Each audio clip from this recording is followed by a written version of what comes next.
Selamat pagi anak-anak, masih bertemu dengan Bapak, Pak Rudi Amonangan Sirait atau Pak Rahid dalam pelajaran Fisika kelas 10. Di pertemuan kita hari ini kita masih melanjutkan materi kita minggu lalu, yaitu tentang hukum kekekalan momentum. Nah, kali ini kita akan bahas yaitu tentang peristiwa tumbukan. Nah, apa sih itu tumbukan? Nah, itu adalah peristiwa terjadinya kontak antara dua benda yang mula-mula terpisah dan atau terpisah dua buah benda yang mula-mula saling kontak. Nah, itulah tumbukan, ya.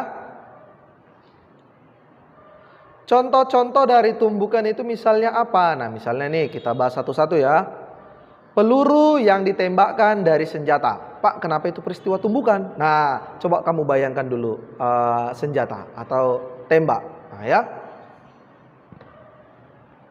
Tembak itu menggunakan peluru dan tembaknya atau senapannya.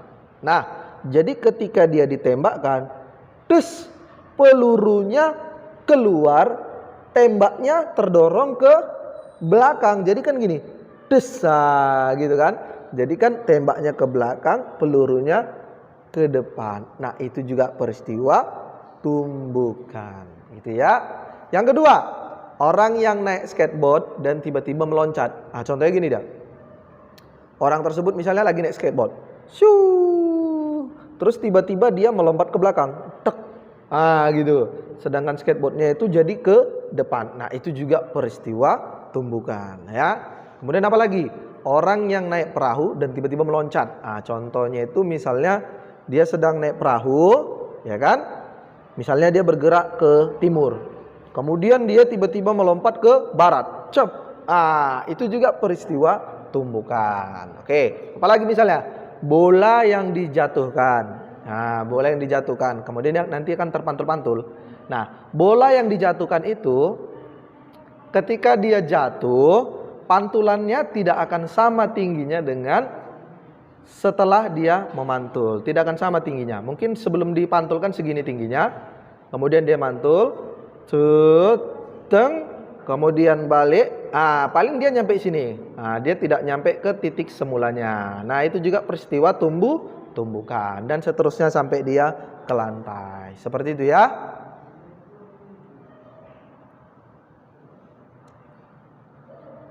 Nah, pada setiap peristiwa tumbukan selalu berlaku apa itu? Hukum kekekalan momentum. Ingat tadi ya, jumlah momentum sebelum tumbukan akan sama dengan jumlah momentum setelah tumbukan. Oke, jenis-jenis tumbukan. Ada 3 jenis tumbukan ya. Nah, apa aja itu? Nah, ini kita lihat bola ini. Bola ini termasuk nanti jenis tumbukan lenting sebagian namanya. Kemudian ini. Ini juga termasuk jenis tumbukan lenting sebagian ya. Kenapa, Pak? Nanti Bapak jelaskan ya. Coba kita lihat di sini. Nah, nih. Jadi jenis tumbukan itu ada 3 nak. Yang pertama namanya lenting sempurna, yang kedua lenting sebagian, yang ketiga tidak lenting sama sekali. Oke, kita akan bahas satu-satu, ya nak ya. Nah, Pak, di sini ada E sama dengan 1. Kemudian di sini ada E lebih besar sama dengan 0 dan lebih kecil sama dengan 1. E lebih kecil dari 1, sorry. Dan E di sini sama dengan 0. Nah, apa ini Pak artinya E di sini Pak? E di situ sebagai koefisien restitusi namanya. Apa itu koefisien restitusi? Yaitu harga negatif dari perbandingan antara beda kecepatan kedua benda yang bertumbukan sesaat sesudah tumbukan dan sesaat sebelum tumbukannya. Jadi itu adalah perbandingan kecepatan setelah tumbukan dengan sebelum tumbukan. Jadi dituliskanlah E itu sama dengan min V1 aksen dikurang V2 aksen per V1 dikurang V2. Seperti itu ya. Koefisien restitusi itu juga disebut sebagai kelentingannya. Nah, kelentingannya itu seperti kelenturannya, seperti itulah. Nah, itu namanya restitusi. Kelenturannya ketika dia bertumbukan. Nah, seperti itu, lebih kepada kelentingan namanya ya. Oke, kita bahas yang pertama yaitu tumbukan lenting sempurna. Tumbukan lenting sempurna itu terjadi seperti ini. Ini V1, ini V2.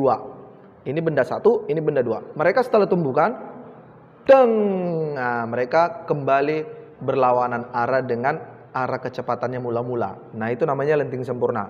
Ya, jadi ini V1, ini V2, ini benda 1, ini benda 2. Mereka bertumbukan, dan ini jadi berlawanan arah, ini jadi berlawanan arah. Nah, seperti itu ya.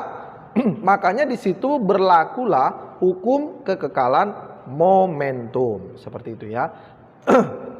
Nah, sebenarnya di situ juga berlaku juga hukum kekekalan energi kinetik. Nah, hukum kekekalan energi kinetik. Artinya energi kinetik sebelum tumbukan akan sama dengan energi kinetik setelah tumbukan. Nah, tapi itu sama. Nanti hasilnya pun sama, seperti itu ya.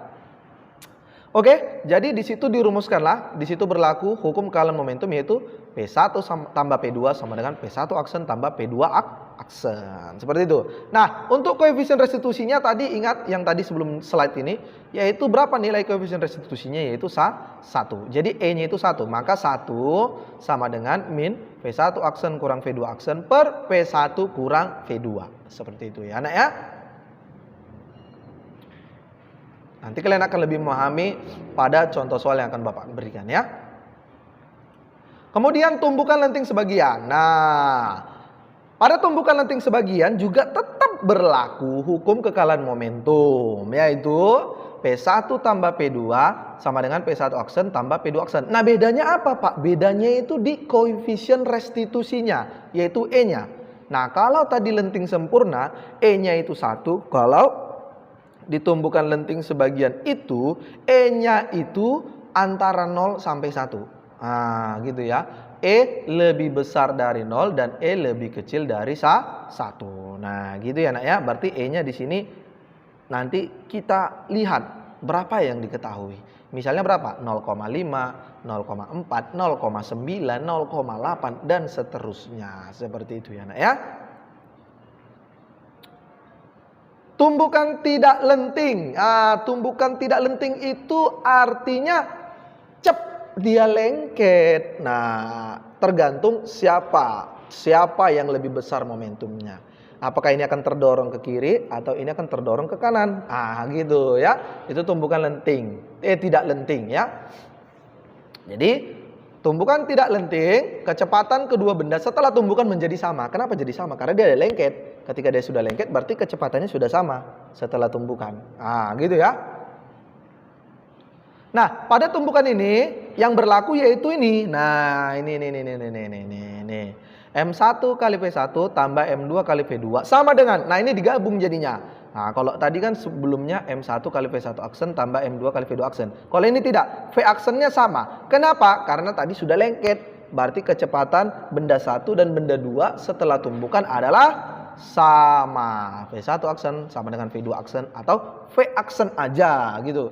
Jadi kali M1 tambah M2 kali V aksen. Nah, ini kamu ingat untuk tumbukan tidak lenting ya. Nah, peristiwa bola yang dijatuhkan pada ketinggian, nah itu juga termasuk lenting sebagian namanya ya, Nak ya. Nah, gitu. Jadi di situ dapat kita mencari koefisien restitusinya. Koefisien restitusinya itu dapat dicari dengan akar H2. Ini H2 itu tinggi pantulan maksimum bola. Per H1. H1 itu tinggi mula-mulanya ketika dia sebelum dijatuhkan. Gitu ya. Paham ya? Oke, untuk lebih memahaminya kita bahas contoh-contoh soal. Oke? Yuk kita lihat. Sebuah bola tenis. Bola tenis, tahu bola tenis? bermasa 300 gram. Atau kita buat dalam kilogram 0,3. Dilempar ke sebuah tembok. Berarti ada dua bendanya. Kita anggaplah benda yang pertama namanya bola, benda yang kedua namanya tembok. Ya, dengan kecepatan bola 20 meter per sekon. Nah, berarti ini V1-nya atau VB-nya, kecepatan bola sebelum tumbukan. Jika tumbukan yang terjadi dianggap lenting sempurna, berarti koefisien restitusinya atau E-nya berapa tadi? 1. Berapa kecepatan bola tenis setelah tumbukan? Nah, berapa kecepatan bola tenis? Berarti yang ditanya adalah VB aksen, kecepatan bola setelah tumbukan. Nah, ini dia ya. Jadi kecepatan bolanya 20 meter per sekon, kecepatan temboknya berapa? 0. Loh, kenapa 0, Pak? Ya iyalah, namanya tembok. Tembok itu kan tidak bergerak, berarti kecepatannya 0 gitu ya, ya. Kemudian setelah tumbukan, apakah temboknya jadi bergerak? Tidak, tetap dia diam. Maka kecepatan setelah tumbukannya juga 0 gitu ya. Nah, berapakah masa bolanya 0,3 dan koefisien restitusinya 1. Kenapa? Ini adalah lenting sempurna. Yang ditanya adalah kecepatan bola setelah tumbukan. Oke, kita jawab. Mari kita masukkan hukum kekekalan momentum. Ya, nak ya. Nah, sebelumnya kita cari dulu berapa VB aksennya. Nah, sebenarnya ini bisa kita cari juga menggunakan koefisien restitusi tadi, rumus dari koefisien restitusi. Ya, nak ya. Nah, 1 sama dengan min VB aksen kurang VT aksen, V bola dan V tembok. Nah, ini per VB kurang VT. Nah, koefisien restitusi tadi kan 1 kan, nak? Nah, ini bisa kita kali silang. Ini kali kemarin, kali silang. Berarti VB kurang VT sama dengan min VB aksen kurang VT aksen gitu ya. Nah, sama dengan VB kurang VT. Ini minnya kita kali ke dalam. Nah, kita kali ke dalam. Berarti ini jadi min VB aksen, ini jadi positif VT aksen. Maka menjadi VT aksen kurang VB aksen. Gitu ya, nak ya. Oke. Nah, VB-nya berapa? 20. Oke. Kemudian VT-nya berapa? 0. Kemudian kecepatan tembok setelah tumbukannya bergerak berapa? 0. Nah, yang ditanya adalah VB aksennya. 20 kurang 0, 20. 0 kurang VB aksen min VB aksen. Oke, maka VB aksennya itu berapa? Min 20 meter per sekon. Kenapa minus, Pak? Karena setelah tumbukan dia berlawanan arah atau berbalik arah. Dia gini kan, awalnya kan jatuh ke bawah. Berarti kalau jatuh ke bawah kita anggap positif. Nah, naik ke atas. Berarti kalau ke atas kita anggap jadi negatif. Seperti itu. Atau kita buat seperti ini.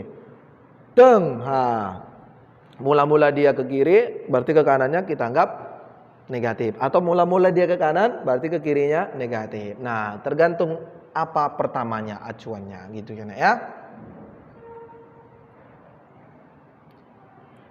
Contoh yang kedua. Dua buah benda A dan B bermasa 0,2 kg dan 1,8 kg.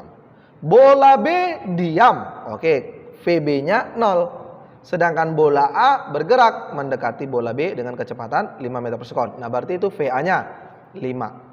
Hingga keduanya bertumbukan. Jika tumbukan yang terjadi antara kedua bola adalah lenting sebagian. Nah, kalau lenting sebagian tadi koefisien restitusinya berapa? Antara 0 sampai 1. Ya, berapa itu nilainya? 0,6 di sini. Kebetulan yang diketahui 0,6. Maka hitunglah kecepatan kedua bola setelah bertumbukan. Kecepatan kedua bola. Ya, berarti VA aksen dan VB aksennya. Nah, itu yang ditanya. Oke, berarti seperti ini peristiwanya. Coba kita lihat ya. Cek. Nah, seperti itu. Nah ya. Oke, kita jawab. Nah, masa benda A-nya 0,2, masa benda B-nya 1,8. Kemudian kecepatan bola A-nya 5 meter per sekon dan VB-nya 0. Karena dia diam katanya kan. Kemudian koefisien restitusinya E-nya 0,6. Ditanya V aksen dan VB aksen. Kita jawab. Hukum kekekalan momentum ya. Apa tadi? Jumlah momentum sebelum tumbukan sama dengan jumlah momentum setelah tumbukan. Yuk, masukin. MA-nya 0,2, VA-nya 5. MB-nya 1,8, VB-nya bola B-nya 0 karena dia diam tadi katanya kan. Kemudian MA-nya 0,2, VA aksennya tetap, VA aksen. Kemudian MB-nya 1,8, kemudian VB aksennya tetap. Karena ini yang ditanya, VA aksen dan VB aksen. Jadi nanti dia menjadi sebuah persamaan. Oke? 0,2 kali 5, 1. 1,8 kali 0, 0. Oke. Sama dengan 0,2 VA aksen tambah 1,8 VB aksen. Maka 1 sama dengan 0,2 VA aksen tambah 1,8 VB aksen. Oke, ini kita anggap sebagai persamaan 1. Kenapa ada persamaan, Pak? Karena nanti kita bisa substitusi persamaannya dengan yang ini, yaitu koefisien restitusi. Yuk kita masukin. Tadi katanya kan 0,6 koefisien restitusinya. Berarti min VA aksen, ini min kali min jadi positif ya nak, tambah VB aksen. Per kecepatan VA 5, kecepatan VB 0. Oke. Sama dengan 5 kurang 0, 5. 5 kali 0,6, 3. Berarti 3 sama dengan min VA aksen tambah VB aksen. Oke. Maka 3 tambah VA aksen sama dengan VB aksen. Nah ini kita pindahkan kemari ke kiri. Maka jadi positif ya nak ya. Maka VB aksennya sama dengan 3 tambah VA aksen. Oke, ini persamaan 2. Nah, VB aksen ini kita masukkan kemari nak. VB aksen yang ini. Jadi kita kali yang ini kemari gitu. Oke. Nah, mari kita substitusi. 1 sama dengan 0,2 ini tadi persamaan 1. VA aksen tambah 1,8 VB aksen. Yuk kita masukin. Nah ini dia. Nih jadi VB aksennya sudah kita ganti menjadi 3 tambah VA aksen. Oke, kita kali. 1 sama dengan 0,2 VA aksen tambah 1,8 kali 3, 5,4. 1,8 kali VA aksen, 1,8 VA aksen. Oke. Maka 5,4 ini kita pindahkan ke kiri, maka jadi minus. Maka 1 kurang 5,4. Kemudian 0,2 VA aksen ditambah 1,8 VA aksen, dapatlah 2 VA aksen. 1 kurang 5,4 min 4,4 sama dengan 2 VA aksen. Maka dibagi VA aksen sama dengan min 4,4 bagi 2. Hasilnya berapa? Minus 2,2 meter per sekon. Oke, itu masih VA aksen. Sekarang kita cari VB aksennya. Nah, jadi kenapa di sini minus? Karena bola A berbalik arah ya. Karena VA aksennya negatif sedangkan VA-nya positif. Karena dia berlawan arah tadi bolanya ya. Nah, sekarang kita masukkan untuk mencari VB ya. VA aksen ke persamaan 1 atau persamaan 2. Sama aja sih, kita bisa masukkan ke persamaan 1 atau persamaan 2. Nanti hasilnya sama itu nak. Oke? Maka VB aksen sama dengan ini persamaan 2 tadi. 3 tambah VA aksen. Kenapa? Karena udah ada VA aksennya. Ya udah berarti tinggal masukin. Berarti VB aksen sama dengan 3 tambah ini min 2,2. Oke, jadi jawabannya itu 0,8 meter per sekon. Oke, berarti sudah dapat VA aksennya minus 0,2 meter per sekon dan VB aksennya 0,8 meter per sekon. Oke, berikut ini adalah soal yang harus kalian kerjakan. Ada 5 soal nih. Nih, kalian kerjakan di buku latihannya. Kerjakan aja secara mandiri, nggak perlu mencontek-contek nak, ya nak ya. Nah, supaya kalian lebih paham dan lebih pintar lagi, ya nak ya. Kerjakan di buku latihanmu, kemudian fotokan dan kirimkan ke classroom. Baik, demikianlah pertemuan kita hari ini. Bapak sudahi, selamat pagi.